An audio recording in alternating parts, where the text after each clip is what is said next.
எல்லோருக்கும் வணக்கம். Welcome to Sharekanth. இன்றைக்கி வந்து 5/12/25 நிஃப்டியோட ப்ரீ மார்க்கெட் நம்ம பார்க்க போகிறோம்.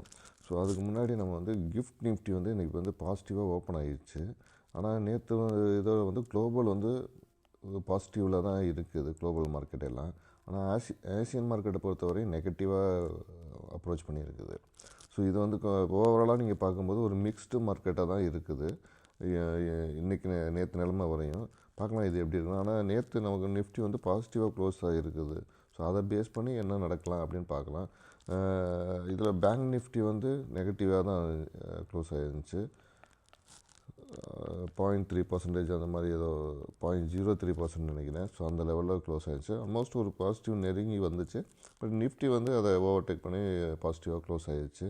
ஸோ இதுதான் நேற்று நடந்தது. ஸோ ஓவராலாக மார்க்கெட் வந்து குளோபல் மார்க்கெட்டை பொறுத்தவரைக்கும் சென்டிமெண்ட்டாக தான், மிக்ஸ்டு சென்டிமெண்ட்டில் தான் இருக்குது. ஸோ பார்க்கலாம் இது என்ன இன்றைக்கி நடக்க போகுதுன்னா. அதுக்கு முன்னாடி இன்றைக்கி நம்ம ப்ரெடிக்ஷனில் என்ன மாதிரியான விஷயங்களை நம்ம கன்சிடர் பண்ணலாம் அப்படின்னு போய் பார்க்கலாம். இப்போது நம்மக்கிட்ட நேற்று நிஃப்டி க்ளோஸ் ஆனது 26,034, ஃபியூச்சர் க்ளோஸ் ஆனது 26,189. ஆக மொத்தம் ப்ரீமியம் வந்து 155 வந்து பாசிட்டிவாக இருக்குது. ஸோ இப்போ பாசிட்டிவ் சைடில் இருக்குது. ஸோ இதை பேஸ் பண்ணி என்ன நடக்கும் அப்படின்னு இன்றைக்கி பார்க்கலாம் நம்ம. ஸோ அதே மாதிரி 26,600 26,000 ஸ்ட்ரைக் ப்ரைஸோடைய கால் புட்டு வந்து பாசிட்டிவாக தான் இருக்குது. பார்க்கலாம் எப்படி இருக்குது இன்றைக்கி நிலைமையில் இந்த ஸ்ட்ரைக் ப்ரைஸோடைய எல்டிபி எப்படி மாறுது அப்படின்னு பார்க்கலாம். இப்போ நிஃப்டியோடைய ரேஞ்ச் என்ன மாதிரி இருக்கலாம் அப்படின்னு பார்த்தீங்கன்னா, நிஃப்டி ரேஞ்சு 26,244 ஹையாகவும், லோ பார்த்திங்கன்னா 26,069 அந்த இதாகவும் லோவாகவும் இருக்கலாம். ஸோ 26,034 வந்து 26,244ஆகவும் 26,069ஆகவும்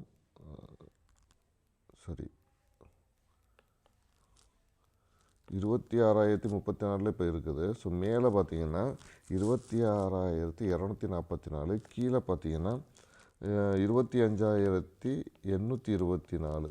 ஸோ இதுதான் வந்து ரேஞ்சு, ஓவரால் ரேஞ்சு ஹையஸ்ட் ரேஞ்சில் இருக்கும். ஸோ நிஃப்டி இதுக்கு நடுவில் தான் ப்ளே பண்ணும் அப்படிங்கிறது நம்மளுடைய ப்ரெடிக்ஷனாக இருக்குது. ஸோ இப்போ அப்படி பார்த்திங்கன்னா நிஃப்டியோட ஷார்ட்டேஜ் ரேஞ்சு என்ன பண்ணலாம் அப்படின்னு பார்த்தீங்கன்னா 26,034லேருந்து 26,104, 25,999. ஸோ இது வந்து ஷார்ட்டஸ்ட் ரேஞ்சாக இருக்கிறதுக்கு வாய்ப்புகள் நிறையா இருக்குது.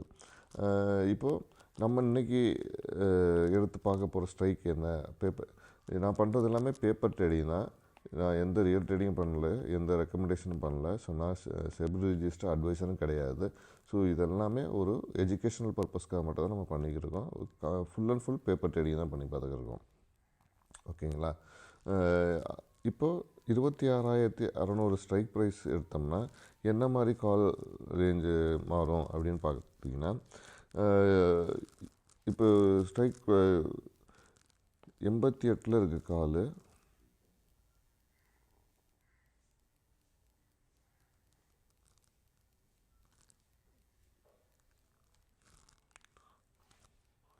எண்பத்தி 140 இருக்குது. இப்போது எல்டிபி 26,000 ஸ்ட்ரைக் ப்ரைஸோடைய கால்.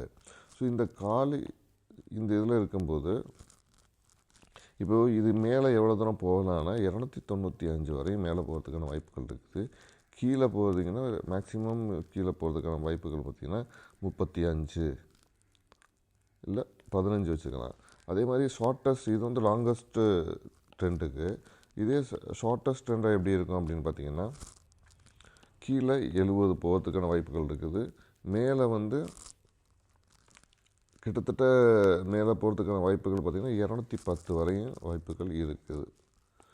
ஸோ இது 70 to 210 இந்த ரேஞ்சுக்குள்ளே வந்து சுற்றுறதுக்கான வாய்ப்புகள் நிறையா இருக்குது காலை பொறுத்த வரையும். அப்போ புட்டை பொறுத்தவரையும் என்ன மாதிரி இருக்குன்னா, புட்டு 70 இருக்குது. ஸோ கீழே மேலேயும் பார்த்தீங்கன்னா இதோட மேக்ஸிமம் ரேஞ்ச் வந்து 225, கீழே பார்த்தீங்கன்னா 8. ஸோ இதோட ஷார்ட்டஸ்ட் ரேஞ்ச் எப்படி இருக்குன்னு பார்த்தீங்கன்னா, கீழே 35க்கு போகிறதுக்கான வாய்ப்புகள் இருக்குது. மேலே வந்து 105 வரையும் போகிறதுக்கான வாய்ப்புகள் இருக்குது. ஸோ இதுதான் வந்து இதோடைய ரேஞ்சு நமக்கான. அதாவது இந்த ரேஞ்சுக்குள்ளே தான் இது இருக்கும் அப்படிங்கிறது நம்மளுடைய இது ப்ரிடிக்ஷனாக இருக்குது. ஓகேங்களா? ஸோ இப்போது வந்து 26,000த்துக்கான காலன் புட்டோட ரேஞ்ச் நம்ம பார்த்துட்டோம். இது இன்னொரு ஸ்ட்ரைக் நம்ம வந்து ஒரு டெஸ்டிங்காக எடுத்து பார்க்குறோம். ஸோ இந்த டெஸ்டிங் எப்படி இருக்கும் அப்படின்னு பார்த்தீங்கன்னா, 26,100 ஸ்ட்ரைக் ப்ரைஸு. ஸோ 26,100க்கான ஸ்ட்ரைக் ப்ரைஸ் பார்த்தீங்கன்னா 88 கால் க்ளோஸ் ஆகிருக்குது. புட்டு வந்து 116 இருக்குது. இப்போ இது வந்து பார்த்திங்கன்னா ரிவர்ஸில் இருக்குது. முதல்ல வந்து கால் வந்து ஹையாகவும் புட்டு கம்மியாக வந்துச்சு. இதில் வந்து கால் கம்மியாகவும் புட்டு அதிகமாகவும் இருக்குது. ஸோ இந்த சினாரியோவில் இது என்ன நடக்கும் இந்த ஸ்ட்ரைக் ப்ரைஸில் அப்படின்னு நம்ம பார்க்கலாம். இப்போது 88 கால் மேக்ஸிமம் போகும்போது 243 வரையும் போகிறதுக்கான வாய்ப்புகள் இருக்குது. கீழே வந்து பார்த்திங்கன்னா 14, இது வந்து மேக்ஸிமம் ரேஞ்சு. இதே ஷார்ட்டஸ்ட் ரேஞ்சு பார்த்திங்கன்னா 88லேருந்து கீழே போகிறதுக்கான வாய்ப்புகள் பார்த்திங்கன்னா 60, மேலே போகிறதுக்கான வாய்ப்புகள் பார்த்திங்கன்னா 116. ஸோ இதுதான் வந்து ஷார்ட்டஸ்ட் ரேஞ்சும் லாங்கஸ்ட் ரேஞ்சுமாக இருக்கிறதுக்கான வாய்ப்புகள் இருக்குது பிஏ பொறுத்த வரையும் 26,100 ஸ்ட்ரைக்கில். சரி, காலை பொறுத்த வரையும். ஓகேங்களா? இது வந்து நமக்கு காலோடைய ஸ்ட்ரைக் ப்ரைஸாக கண்டுபிடிச்சிருக்கோம்.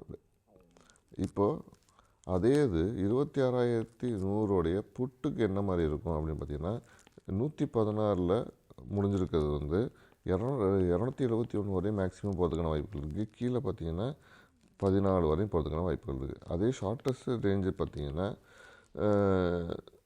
116லேருந்து 194 வரையும் போகிறதுக்கான வாய்ப்புகள் இருக்குது. கீழே பார்த்தீங்கன்னா 88 வரையும் போகிறதுக்கான வாய்ப்புகள் இருக்குது. ஸோ இதுதான் ஷார்ட்டஸ்ட் ரேஞ்சு. இது வந்து லாங்கஸ்ட் ரேஞ்சு. இது ஷார்ட்டஸ்ட் ரேஞ்சு. இந்த ரேஞ்சுக்குள்ளே தான் இருக்கும் மார்க்கெட் அப்படிங்கிறது நம்மளுடைய கால்குலேஷன் படி தெரியுது. ஸோ மார்க்கெட் வந்து மிக்ஸ்டாக இருக்கிறதுனால குளோபல் மார்க்கெட்டு இது எப்படி இருக்கும் அப்படின்னு பார்க்கணும். நம்மளுடைய மார்க்கெட்டை பொறுத்த வரையும் பெரிய டிஃப்ரென்ஸ் கிடையாது. நம்மளோட மார்க்கெட்டில் நிஃப்டி தான் பாசிட்டிவில் இருக்குது. நிஃப்டியும் சில மற்ற சின்ன சின்ன அதாவது ஆட்டோ கொஞ்சம் பாசிட்டிவாக இருக்குது, நிஃப்டி பாசிட்டிவாக இருக்குது. ஸோ இந்த மாதிரி தான் பாசிட்டிவாக இருக்குது. மற்ற எல்லாமே வந்து நெகட்டிவில் தான் இருக்குது.